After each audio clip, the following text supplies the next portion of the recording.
the question is very valid, and it certainly will be something that, as you see, and I don't know that I can directly comment on safety. I guess I'd give you a perspective that certainly part of what we're going to see as it relates to improved fuel efficiency, and I think the slide depicted the fleet today that achieves 35 miles per gallon.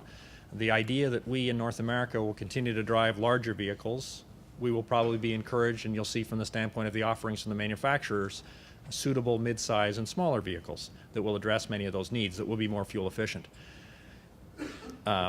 Pure physics, of course, dictates, based on mass, that creates a more challenging circumstance in terms of safety. The reality is we've seen tremendous safety advances in the last 15 years beyond certainly the basic protection in terms of seat belts, now airbag systems and the like. So there will be a continued, no question, effort to balance the two and recognize the challenges that, so to speak, exist. And the reality overall will be it will increase cost.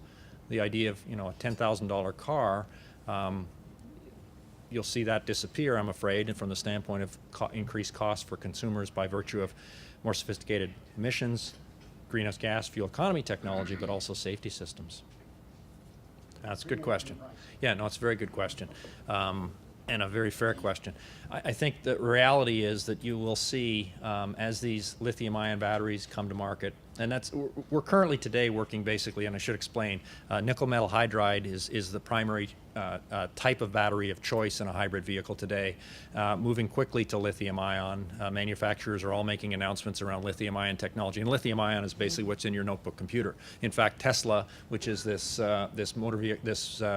custom vehicle manufacturer in LA, builds $120,000, $130,000 Lotus equipped sports cars for movie stars with basically lithium-ion batteries wrapped under the hood. The reality is, like flat screen TVs, like microwaves, when those technologies first came to market, we did see significant cost in the early days until you worked your way through a series of production cycles. In the U.S., we have not, for instance, announced pricing, and probably won't for another 12 months in terms of the Chevrolet Volt.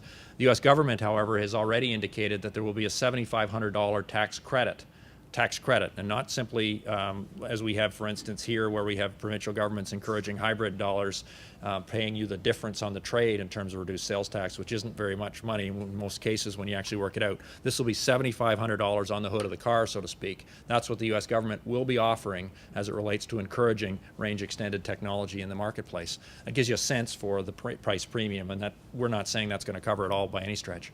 These technologies will be expensive, especially upon their first introduction. I talked about operating costs today from the standpoint of the value, but gasoline will have to be a lot more expensive if you're a rational consumer from the standpoint of a preparedness to pay for that vehicle. There's no question. 80 cents a liter gasoline makes it very challenging to introduce these technologies successfully. I think your dealer should help you with that one. And I say that importantly because hybrids today have very specific fulfill very specific needs, and I think for instance, if you're doing a lot of highway driving, your dealer will probably suggest that maybe that hybrid isn't of the most sense to you. You're carrying around 1,300 pounds of batteries. On the flip side, if you're in the city and operating on a stop-and-go basis, the ultimate hybrid vehicle is a city bus, quite frankly, from the standpoint of you can't imagine a duty cycle more suited to a hybrid technology than ultimately a city bus. Large vehicle on a 7-8 stops a mile, yada, yada, yada. So it really depends on the design of the vehicle in question.